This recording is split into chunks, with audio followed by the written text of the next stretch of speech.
يستخدم شريط الأدوات Picture Toolbar لتعديل ألوان ودرجة السطوع والإضاءة للصور بالإضافة إلى عدة مهام أخرى.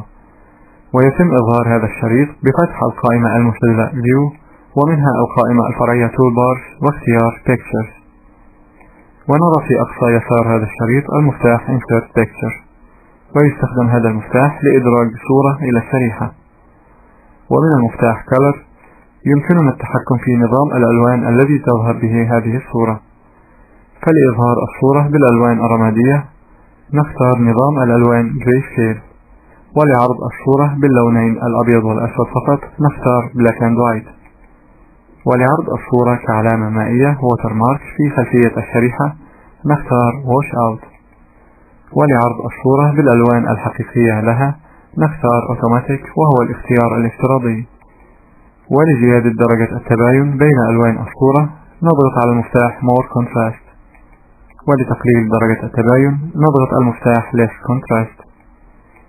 ويستخدم المفتاح More Brightness لزيادة شدة إضاءة الصورة، والمفتاح Less Brightness لتقليل شدة الإضاءة. ونستخدم الأداة Crop لقطع أجزاء من الصورة، فبالضغط على الأداة Crop يظهر مستطيل متقطع حول الصورة.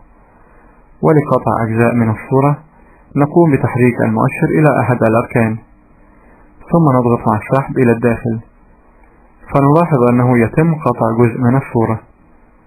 ولاستعادة الجزء الذي تم قطعه من الصورة نضغط مع السحب بالمؤشر إلى الخارج، فيتم استعادة الجزء الذي تم قطعه. ولإلغاء تشغيل هذه الأداة نضغط عليها بالمؤشر مرة أخرى. ويستخدم المفتاح Rotate Left لعمل دوران للصورة بمقدار 90 درجة عكس اتجاه عقارب الساعة.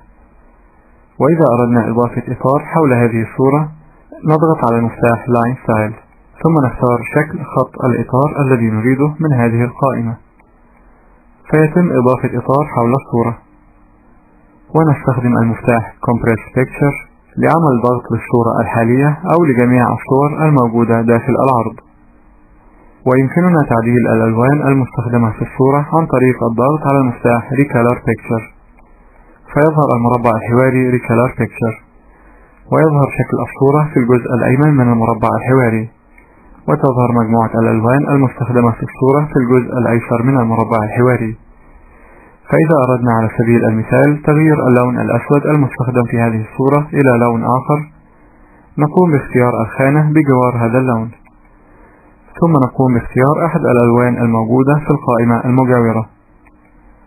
وإذا أردنا اختيار لون آخر بخلاف الألوان الموجودة في هذه القائمة نضغط More Color، فيظهر المربع الحواري Colors، فنقوم باختيار اللون الذي نريده، ثم نضغط OK، ونضغط OK مرة أخرى، فيتم تغيير اللون الأسود إلى اللون الذي قمنا باختياره.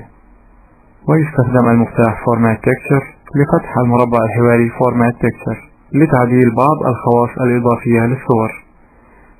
فمثلا إذا أردنا تعديل لون خلفية الصورة نضغط على المفتاح Format Picture، ثم نضغط على لوحة المتغيرات Colors and Lines، ومن الخانة Color الموجودة في جزء Fill نقوم باختيار لون الخلفية الذي نريده.